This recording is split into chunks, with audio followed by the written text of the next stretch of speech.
Graça e paz, meus irmãos. Uma das perguntas muito atuais, em resposta e até ouvida nos noticiários brasileiros, tem sido: quem julga os juízes? Quem pode julgar as decisões de juízes que compõem a Suprema Corte do país? Junto com essa pergunta, uma outra é pertinente. Se você tivesse acesso a um juiz de uma alta corte do nosso país, o que você diria para ele? Quais palavras você transmitiria para ele se tivesse 1 minuto para falar algo para eles? E ainda, se você pudesse escolher um juiz para julgar a tua causa, para julgar a tua vida, qual seria o teu juiz preferido? Qual seria o teu juiz escolhido? O Salmo número 82 traz respostas atuais para essas perguntas. Assim diz o Salmo número 82, Salmo de Asaf. Deus assiste na congregação divina, no meio dos deuses estabelece o seu julgamento. Até quando julgareis injustamente e tomareis partido pela causa dos ímpios? Fazei justiça ao fraco e ao órfão, procedei retamente para com o aflito e o desamparado, socorrei o fraco e o necessitado, tirai-os das mãos dos ímpios. Eles nada sabem, nem entendem, vagueiam em trevas, vacilam todos os fundamentos da terra. Eu disse: sois deuses, sois todos filhos do Altíssimo. Todavia, como homens morrereis, e como qualquer dos príncipes haveis de sucumbir. Levanta-te, ó Deus, julga a terra, pois a ti compete a herança de todas as nações. Oremos. Pai nosso que estais nos céus, justo juiz, fala ao nosso coração, ilumina o nosso entendimento, abençoe a leitura da Tua palavra que acabamos de fazer e use a minha vida nessa hora para expor com clareza, com graça, com poder a mensagem da Tua palavra que nos conduz a uma vida segundo o direito supremo, promovendo e buscando a justiça que o Senhor se agrada, a justiça que o Senhor ordenou. Dá-nos essa bênção e fale ao coração de cada um que assiste essa mensagem. Nós te pedimos no nome de Jesus. Amém. Asaf, o escritor desse salmo, não era brasileiro e muito menos viveu no século XX, no século XXI. Haja visto que é muito atual e muito pertinente o discurso que encontramos nesse salmo, mas convém saber que Asaf, na verdade, era o chefe dos músicos. Asaf era o líder daqueles que profetizavam no tabernáculo nos dias de Davi, nomeados pelo rei Davi. Isso nos conta o primeiro livro das Crônicas, capítulo 16, versículos 4 e 5. Primeiro livro das Crônicas, capítulo 25, versículos 1 e 2. Asaf, além desse salmo, ele foi usado por Deus para registrar os salmos de 73 até 83, além do salmo número 50, que fala sobre o culto devido a Deus. Mas, como dissemos, hoje é muito atual a avaliação, a emissão de opiniões sobre as decisões, especialmente dos juízes da Suprema Corte brasileira. Hoje essa corte é composta por 11 juízes, mas por lá já passaram, além desses 11, 156 juízes.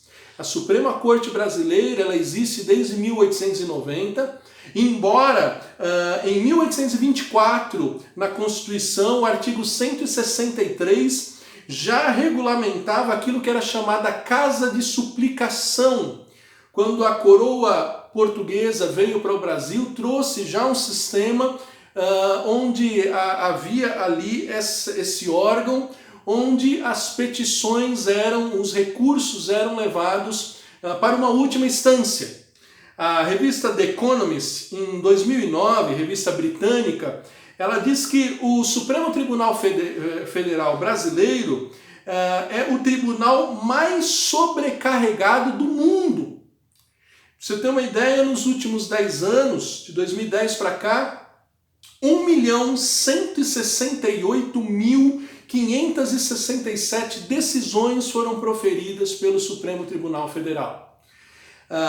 Além dos juízes que por lá passaram, nós temos juízes famosos que despertam sentimentos de admiração e até sentimentos de verdadeira paixão. Nós podemos citar, né, o quanto o juiz Joaquim Barbosa, na época da ação penal relacionada ao mensalão, era admirado em nossa nação, no ano de 2013. Mais recentemente, o juiz Sérgio Moro e outros são juízes que são muito admirados e outras vezes não são queridos pelas suas opiniões, pelas suas emissões.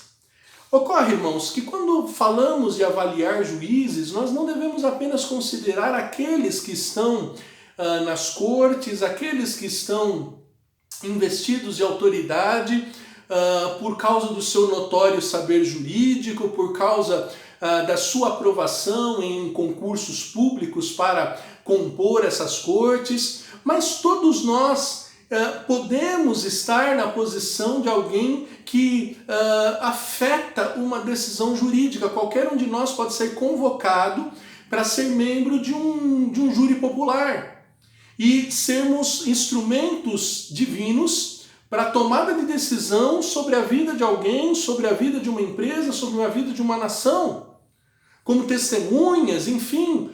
Qualquer um de nós pode a qualquer momento estar numa corte e ter que tomar decisões. E aí a questão se torna mais pessoal, porque não nos perguntaremos quem julga os juízes, mas nos perguntaremos quem nos julga se nós também somos juízes. O Salmo 82 apresenta a mais alta Suprema Corte do universo, não apenas de um país. O Salmo 82 apresenta Deus assistindo, ou seja, ouvindo, vislumbrando na congregação divina, ou seja, no ajuntamento dos poderosos. Salmo 82 diz que Deus está no meio dos deuses, conforme a tradução Almeida, Revista Atualizada. Mas essa palavra deuses é a tradução da palavra Elohim, a qual pode ser traduzida do hebraico não apenas como deuses, mas também como juízes. No livro do Êxodo, capítulo 21, versículo 6, no livro do Êxodo, capítulo 22, versículos 8 a 9, livro do Êxodo, capítulo 22, versículo 28, que se refere ao serviço de juízes humanos que julgariam as atitudes, os crimes do povo de Deus. A mesma tradução, Revista Atualizada de Almeida, traduz a palavra Elohim como juízes. E se entende que é mais adequado no Salmo 82, embora não seja a escolha do tradutor, dizer que Deus está no meio dos juízes e que ele estabelece ali o seu julgamento. Portanto, quem julga os juízes? O justo juiz, o supremo juiz. Ele é aquele que se levantou, que não está apenas sentado, em geral, num tribunal. Quando o juiz adentra, todos se colocam de pé e o juiz profere as suas sentenças, por vezes sentados com todos de pé. Mas aqui essa palavra que diz que ele assiste, se realmente é uma palavra de que ele se coloca acima, ele se coloca de pé. Quão mais solene é o juízo, é o julgamento, quando o justo juiz, que é Deus, se coloca na sinagoga, na assembleia dos poderosos, para então emitir o seu juízo. Então a primeira parte desse salmo mostra Deus tratando os juízes como réus. Aqueles que tantas vezes estiveram diante de acusados, aqueles que tantas vezes proferiram sentenças contra acusados, agora eles estão ouvindo a sentença, eles estão ouvindo a decisão do justo juiz. O versículo número 2, ele não é uma oitiva, ele não é uma pergunta como um juiz que quer se inteirar da situação dos réus. Não, o versículo número 2 é uma pergunta que já traz com si, no seu conteúdo, certezas. Aqui o juiz não tem dúvida de que os juízes que estão sendo julgados são culpados. Ele questiona a duração, ele diz até quando, ou seja, ele não questiona se eles julgavam ou não injustamente, ele questiona até quando, se eles iam permanecer reincidindo nos seus juízos injustos, até quando tomareis partido pela causa dos ímpios.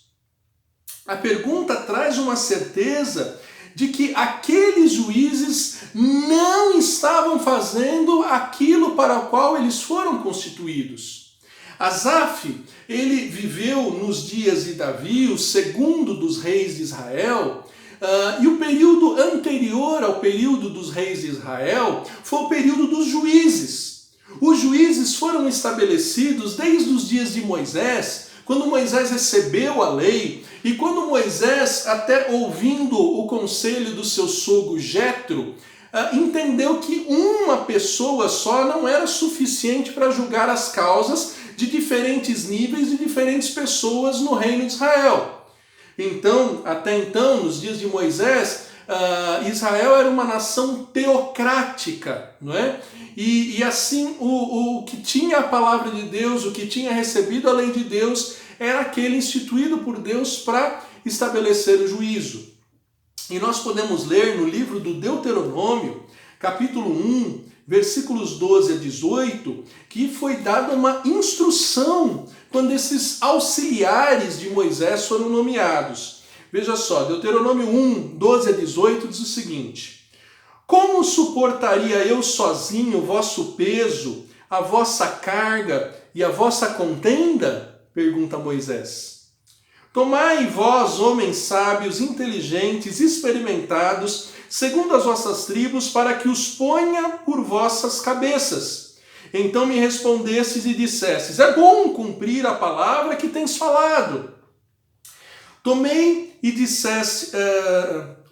pois, os cabeças das vossas tribos, homens sábios, experimentados, e os fiz cabeças sobre vós, chefes de milhares, chefes de 100, chefes de 50, chefes de 10 e oficiais, segundo as vossas tribos. Nesse mesmo tempo ordenei a vossos juízes, dizendo: ouvi a causa entre vossos irmãos, julgai justamente entre o homem e seu irmão, ou o estrangeiro que está com ele, não sereis parciais no juízo, ouvireis tanto o pequeno como o grande, não temereis a face de ninguém, porque o juízo é de Deus. Porém, a causa que vos for demasiadamente difícil, farei vir a mim, e eu vos ouvirei. Assim, naquele tempo, vos ordenei todas as coisas que haveis de fazer. Essa foi a instrução de Moisés, essa instrução foi usada por Moisés. Deuteronômio é o 5º livro, já quando eles estão à beira da terra prometida. E na sucessão, Josué assume a liderança do povo. Esse sistema de juízes auxiliares foi mantido, de modo que o 7º livro da Bíblia vai contar o período antes do povo de Deus ter uma monarquia, ter Saul e Davi e os descendentes de Davi como reis, como autoridade sobre Israel. Asaf está se referindo a juízes como nos dias de Davi. O último dos juízes, Samuel, ele foi criado por Eli, o último sacerdote, cujos filhos, Hofni e Finéia, já eram extremamente injustos. O livro dos Juízes, ele tem um refrão. O livro dos Juízes, o 7º livro da Bíblia, mais de uma vez ele repete a seguinte afirmação: em Israel não havia rei e cada um fazia o que achava melhor. Então Asaf está escrevendo um salmo ainda num tempo em que o reino de Davi está se estabelecendo, mas o normal era que os juízes, ora bons, ora maus, na proporção da justiça e da fidelidade, afinal de contas, as autoridades são produto da sociedade que elas regem. Certa vez, diante de um comandante, de um coronel da polícia, eu ouvi isso. Ele disse: olha, pastor, nós precisamos sim de ajuda da igreja em reforçar os valores éticos da nossa tropa, afinal de contas nós recebemos o nosso contingente da sociedade, e a sociedade tem gente boa e má. E já era assim nos dias de Asaf, e Asaf está aqui denunciando que os juízes não faziam o que eles deviam fazer. Os juízes estavam no banco dos réus e Deus julgando esses juízes, pois eles eram parciais, algo que era abominável. Livro dos Provérbios, capítulo 17, versículo 15, vai nos falar o seguinte. Livro de Provérbios, capítulo 17, versículo 15 diz: o que justifica o perverso e o que condena o justo são abomináveis ao Senhor, tanto um como o outro. O que o Salmo está denunciando, algo que também é dito lá em Provérbios 24, a parcialidade era algo abominável. Salmo 24, versículos 23 e 24 vão dizer o seguinte, aliás, Provérbios 24. São também esses provérbios dos sábios: parcialmente no julgar não é bom. Parcialidade no julgar não é bom. O que disser ao perverso, tu és justo, pelo povo será maldito e detestado das nações. O juiz que absolve o condenado, o juiz que deixa o injusto sem punição, ele começa a ser odiado, amaldiçoado, considerado maldito pelo povo. E é isso que estava acontecendo nos dias de Asaf, e Asaf está denunciando isso sobre o povo. O juízo de Deus estava sobre aqueles juízes. E mais, Asaf traz a instrução do justo juiz aos juízes que estão no banco dos réus. Versículos 3 e 4. Deus não apenas evidencia que aqueles juízes não estavam fazendo o que deviam, quanto os instrui. O papel do juiz é instruir na justiça. O papel do juiz é instruir o procedimento em um julgamento. E aqui, versículos 3 e 4, Deus instrui aqueles juízes parciais, aqueles juízes injustos, o que eles deviam fazer. É como se Deus dissesse assim: o médico deve cuidar dos doentes, o professor deve ensinar os seus alunos e o juiz deve fazer o que é direito. É interessante, né, que até hoje o termo fazer direito não apenas está conotado a um procedimento que leve a um bom resultado, né? Como quem diz, olha, faça o seu serviço direito para que alcance o bom resultado, produza essa peça, produza esse material conforme os procedimentos, direito, e você vai ter um bom resultado. Quanto à vida em sociedade, a vida em comunidade, ela está relacionada ao direito. E aqui é o que Deus manda que seja feito. Versículo 3.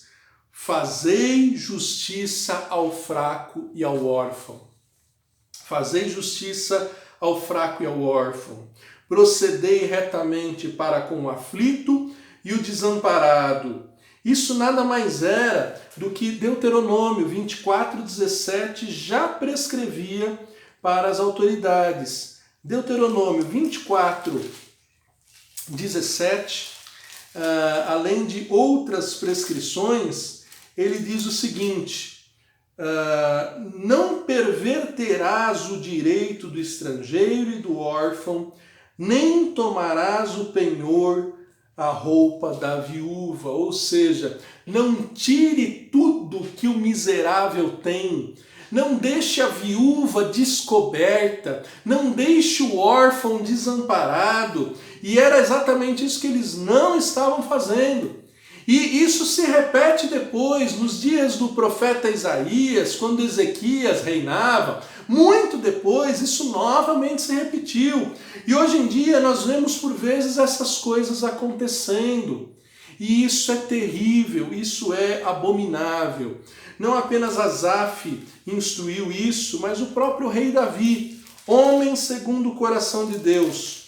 No Salmo número 9, versículos 16 a 18, ele escreve: faz-se conhecido o Senhor pelo juízo que executa.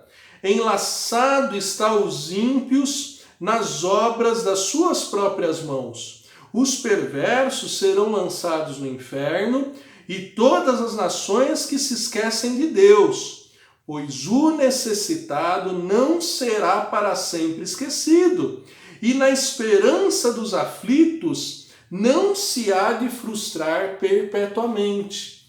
Davi tinha essa certeza de que os desamparados, mesmo que os juízes não promovessem o seu direito, seriam cuidados de Deus. Portanto, aqueles juízes estão sendo instruídos a promover o que é direito. Ao invés de julgar a causa dos ricos, os deixando mais ricos ainda, eles deviam promover situações que os desamparados, que os aflitos fossem, como diz o versículo 4, socorridos. Veja que naqueles dias os fracos estavam nas mãos dos ímpios. Versículo 4 diz: tirai-o das mãos dos ímpios. Meus irmãos, veja como esse salmo parece atual. Como esse salmo parece que foi escrito para o Brasil, quando muitos necessitados estão nas mãos de ímpios. Na última semana, para citar só um dos casos, os mais famosos, nós vimos aquela discussão preconceituosa entre um homem aparentemente mais abastado, querendo humilhar o entregador da sua comida, da comida que ele encomendou. Como muitas vezes os mais ricos, os mais abastados, não são necessariamente os mais justos, os mais corretos. Obviamente não devemos generalizar, nem todo rico é injusto, é impiedoso, mas muito da impiedade, da injustiça que vemos, não só no nosso país, como em todos os países, é porque poderosos, impiedosos, têm dominado sobre os mais fracos, sobre aqueles que são vulneráveis, não é? O Senhor Jesus conta uma parábola registrada em Lucas 18, de uma viúva que vai até um juiz iníquo, que não temia a Deus e que pede para aquele juiz que julgue a sua causa.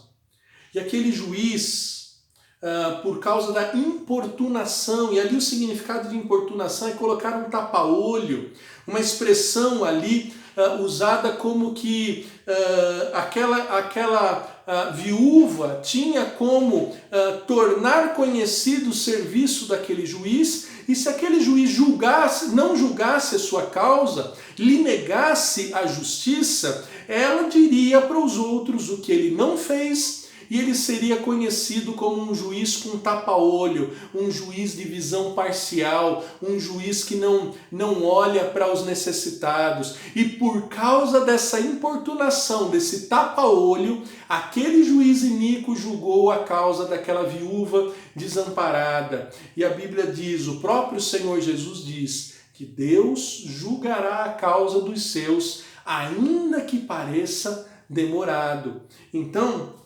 Deus é o mesmo que coloca os juízes no banco dos réus, instrui o juiz nos direitos e apresenta os limites desses juízes. O Salmo 82, versículos 5, 6 e 7, vai mostrar Deus apresentando os limites desses juízes parciais, desses juízes imperfeitos, desses juízes que tomavam partido pelos ímpios e não pelos necessitados. Uma primeira característica da limitação é que eles não têm entendimento, eles nada sabem.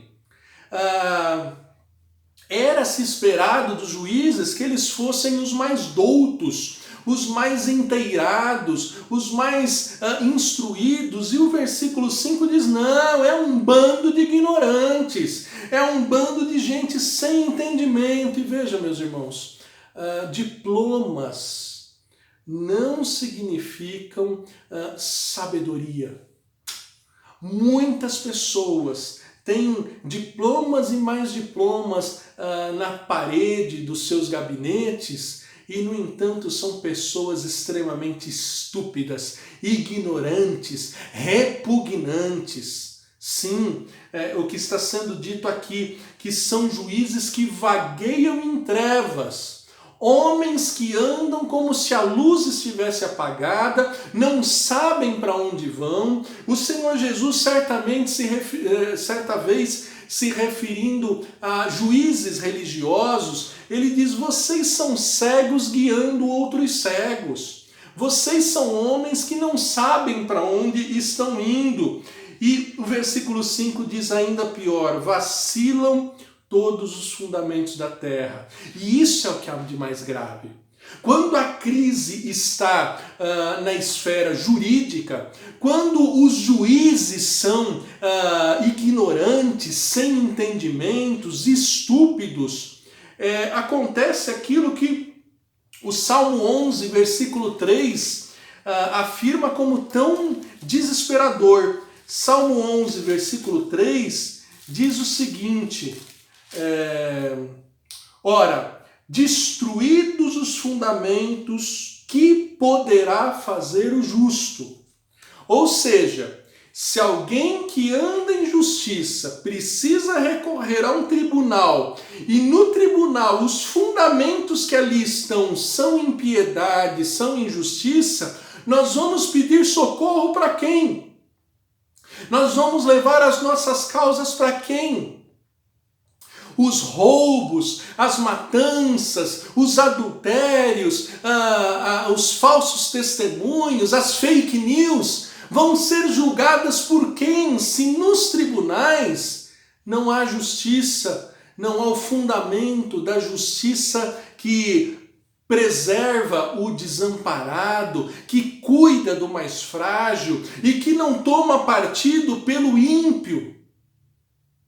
Veja, a primeira limitação desses juízes é uma limitação de capacidade.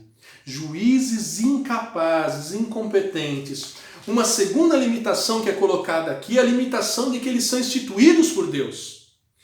O versículo 6 diz, o próprio Deus, diz, eu disse, sois deuses, sois todos filhos do Altíssimo. Deus está dizendo, olha, quem disse que vocês são juízes, quem disse que vocês são Elohim, sou eu. Vocês são meus filhos. Então esses juízes deveriam se colocar na posição de filhos de Deus para julgar os demais filhos de Deus. Não se colocar na posição de Deus como se não tivessem que prestar contas a ninguém. Os juízes são instituídos por Deus. Provérbios 8, versículo 13 a 16, vai falar exatamente sobre isso. Em Provérbios 8, Deus personificado na própria sabedoria, Ele diz assim, Provérbios 8, versículo 13 a 16, o temor do Senhor consiste em aborrecer o mal, a soberba, a arrogância, o mau caminho e a boca perversa eu os aborreço. Meu é o conselho e a verdade, a sabedoria, eu sou o entendimento, minha é a fortaleza. Por meu intermédio reinam os reis e os príncipes decretam a justiça. Eu amo os que me amam, os que me procuram me acham. Veja, por meu intermédio reinam os reis e os príncipes decretam justiça. Por meu intermédio governam os príncipes e os nobres e todos os juízes da terra. Deus está dizendo, ninguém é juiz por livre e espontânea vontade. Ninguém chega a um tribunal sem que Deus permita. Quantas e quantas pessoas estudam, se capacitam, teriam até um notório saber jurídico maior, mais exemplar do que aqueles que ocupam as cortes hoje no Brasil e no mundo, mas, no entanto, por alguma razão não chegam até lá. É Deus quem nos estabelece e também é Deus quem nos faz cair. E a terceira limitação que o versículo 7 do Salmo 82 vai dizer, ele vai falar, olha, vocês que são juízes, porque eu disse para vocês serem juízes, vocês, todavia, como homens morrerão, e como qualquer dos príncipes, haveis de sucumbir. Esses juízes que estão nos bancos dos réus, ouvindo o juízo de Deus, esses juízes que precisam ouvir e atentar para a instrução de Deus, esses juízes que têm um entendimento limitado e carecem da instrução divina, da sabedoria divina, da iluminação divina, esses juízes que são autoridades instituídas por Deus, como diz o apóstolo Paulo em Romanos 13, versículo 1, Romanos 13, versículo 1, esses juízes não são eternos. Os cemitérios estão repletos de covas, tanto de gente humilde e miserável, quanto de gente que já se assentou em cadeiras, em tronos, nas cortes. É exatamente isso que Deus está falando aqui no Salmo 82, algo que foi bem entendido por Ana.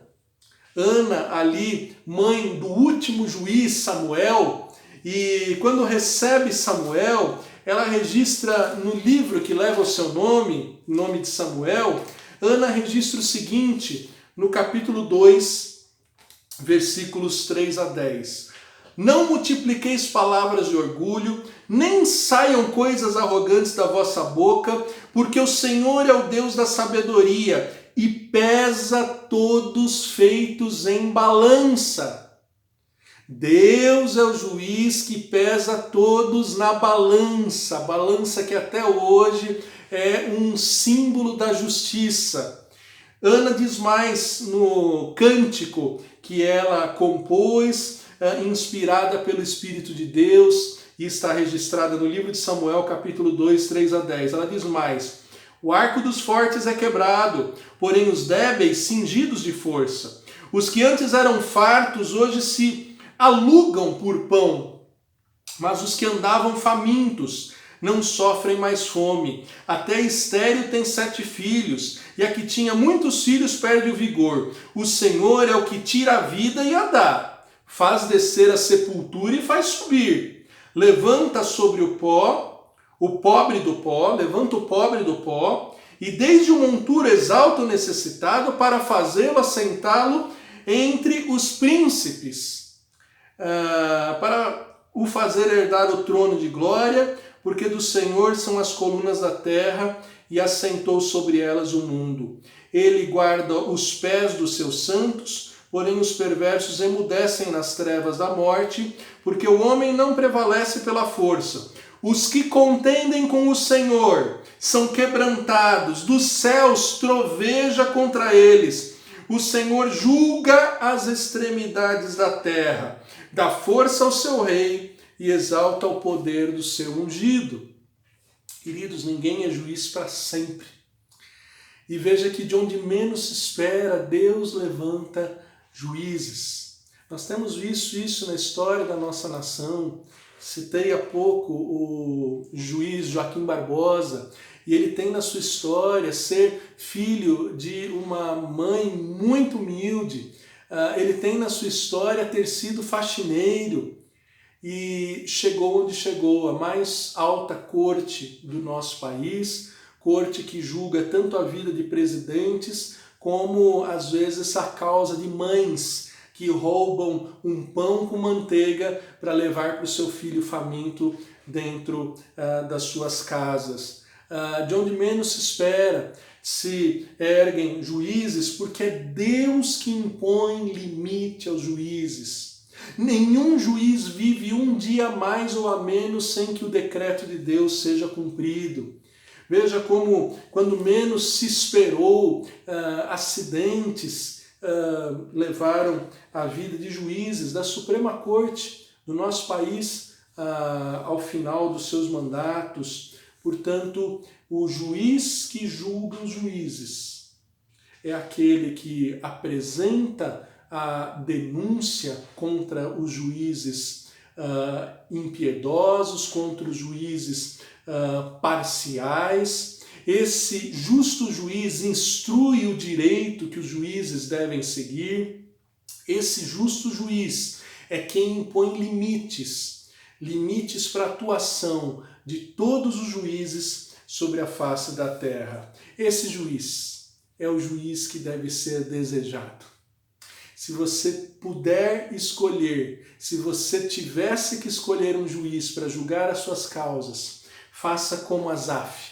No versículo 8 ele diz: levanta-te, ó Deus, julga a terra, pois a ti compete a herança de todas as nações. Ele é o juiz desejável. Todos os demais juízes que passaram pela terra são limitados, são imperfeitos, não têm um entendimento infinito, não acertam em todas as suas sentenças, são falhos. A Bíblia diz, Isaías 64, versículo 6 diz que as nossas justiças são como trapos de imundícia. A justiça humana está longe de estabelecer o perfeito juízo.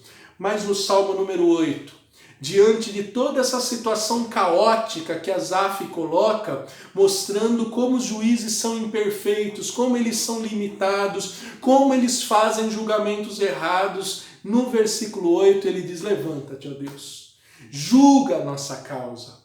A mesma oração que o rei Davi fez, Salmo 58, versículos 6 a 11, o próprio rei Davi também percebia que juízes na face da terra faziam coisas terríveis, coisas abomináveis. E ele faz a oração semelhante a de Asaf.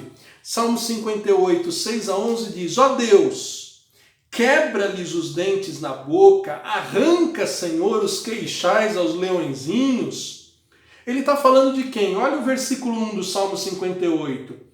Falais verdadeiramente justiça, ó juízes? Julgais com retidão os filhos dos homens? Não, longe disso ele vai falar. Vocês não estão fazendo assim. E por isso o próprio rei Davi ele diz: vem, Deus, e repreende esses juízes imperfeitos. O Salmo 58 termina dizendo o seguinte: alegra-se o justo quando vir a vingança, banhará os pés no sangue do ímpio. Então se dirá: na verdade há recompensa para o justo. Há um Deus com efeito que julga na terra. Queridos, esse deve ser o sentimento nosso, de ansiar por um justo juiz, de não se frustrar quando a justiça humana é tão parcial e tão injusta, de termos essa sobriedade e não nos desesperarmos, esperando sim que Deus estabeleça o seu justo juízo, mas humildemente entendendo que Deus estabelece o seu juízo sem acepção de pessoas. Deus não é juiz apenas dos que estão nas supremas cortes, nas assembleias dos poderosos. Deus é o juiz dos poderosos e meu e teu juiz.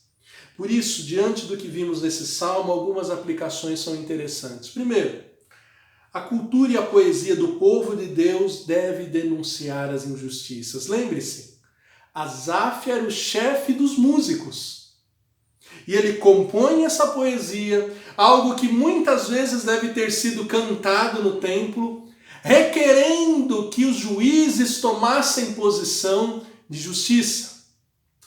Queridos, hoje vivemos tempos em que a medida certa da igreja participar nos debates políticos é muito difícil de encontrar, mas é necessário, é urgente.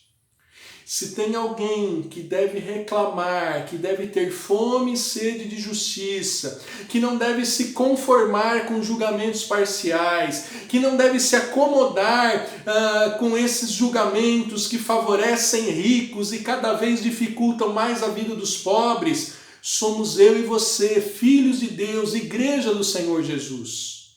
Assim como Asaf, na sua poesia, nos seus cânticos, reclamou a justiça divina, chamou os juízes da sua época ao bom senso de que eles prestariam contas ao justo juiz, nós não devemos nos calar, nós devemos proclamar, fazer ecoar palavras como a do Salmo 82, chamando atenção às nossas autoridades, às autoridades instituídas por Deus, para que eles saibam que existe um justo juiz, que eles precisam andar de acordo com a vontade desse justo juiz, que eles precisam se preparar para encontrar-se com esse justo juiz, que eles admitam que são limitados, que um dia vão morrer, vão voltar ao pó.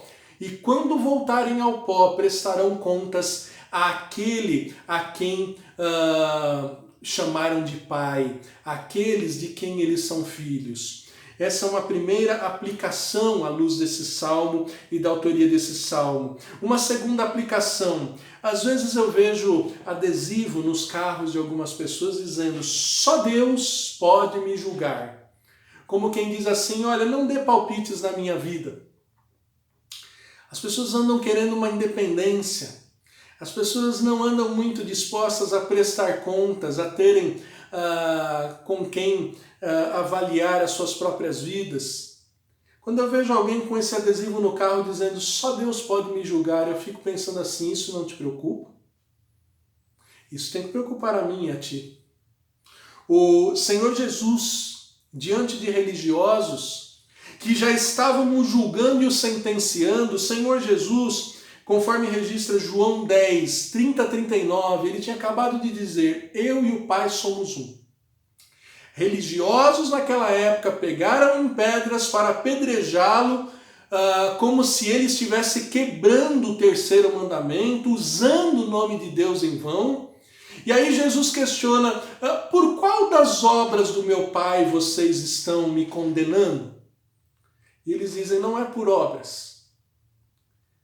E aí Jesus diz: olha, a palavra de Deus diz: vós sois deuses, vós sois juízes. Por que eu não posso, ele que era o Filho de Deus, dizer que ele era Deus, que ele era Elohim?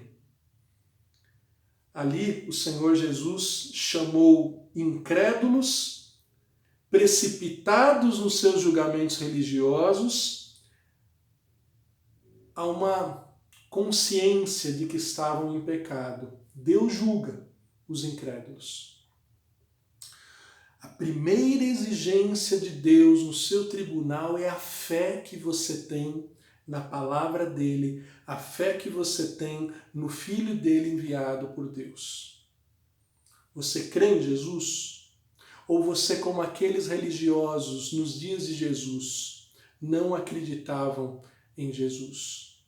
Se você não acredita em Jesus, por mais perfeitas que sejam as suas obras, no tribunal de Deus você será condenado. Pois Deus não vai absolver ninguém que tenha tratado seu filho como mentiroso, Deus não vai absolver ninguém que não tenha abraçado pela fé o Senhor Jesus como Salvador. Deus não tem como satisfazer a sua perfeita justiça aprovando aqueles que rejeitaram o seu justo enviado para essa terra, que morreu na cruz, cumprindo toda a justiça que eu e você não conseguimos cumprir. Deus vai te julgar. Deus vai me julgar. Uma terceira aplicação, também à luz do ensino do Senhor Jesus, é: com o mesmo rigor que você julgar os outros, você vai ser condenado. Você que tenta tirar um cisco do olho do teu irmão, veja que tem uma trave no teu olho. Não seja um hipócrita que julga a todos e não se examina buscando se adequar à justiça perfeita de Deus. O apóstolo Paulo, na instrução para a Santa Ceia, em 1 Coríntios capítulo 11, ele diz: examine-se o homem a si mesmo. E ele diz mais: se julgássemos a nós mesmos, não seríamos julgados com o mundo. Então, diante do justo juiz, teus julgamentos têm sido justos ou têm sido hipócritas, parciais, imperfeitos, como os dos juízes nos dias de Asaf? Uma quarta aplicação: quais têm sido tuas ações em favor dos necessitados, dos fracos, dos desamparados? O Senhor Jesus, em Mateus 23, em Lucas 11:42, ele reprovou religiosos dizendo: vocês dão o dízimo do hortelã e do cominho, mas negligenciam as coisas da lei, negligenciam a justiça. E com mais clareza em Marcos capítulo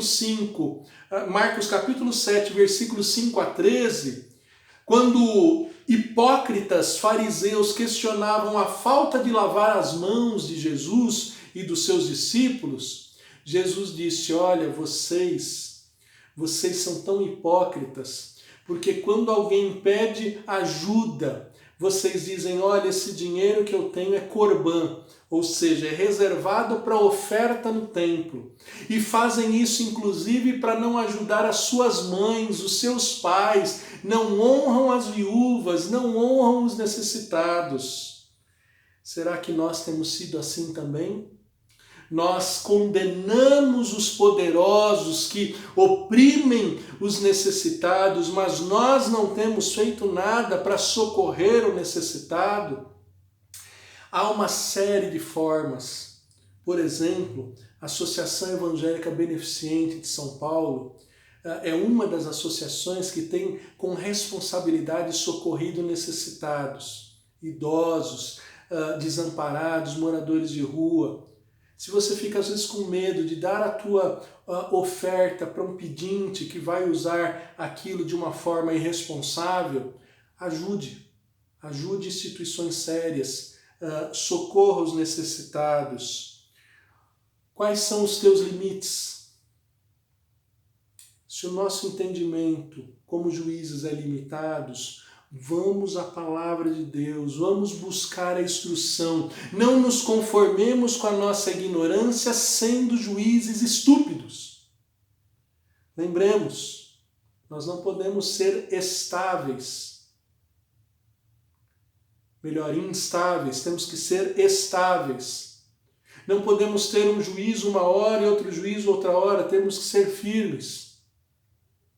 E isso tem que ser rápido, porque a vida é curta. Como Asaf disse para aqueles juízes: vocês não vão durar para sempre, vocês vão ter o destino de todos os homens. E concluindo, você crê no juízo divino? Você está esperando esse juízo divino? Você busca esse juízo divino? Você deseja, como Asaf, que Deus se levante e julgue essa terra? Ou você está completamente despreparado? Essa terra pertence a Deus. Os ricos e os poderosos não terão para sempre o dinheiro, as riquezas. Porque, como diz o Salmo, a Deus compete a herança das nações. Então prepare-se para se encontrar com o justo juiz. Deseje o juízo dele para a sua vida e se adeque.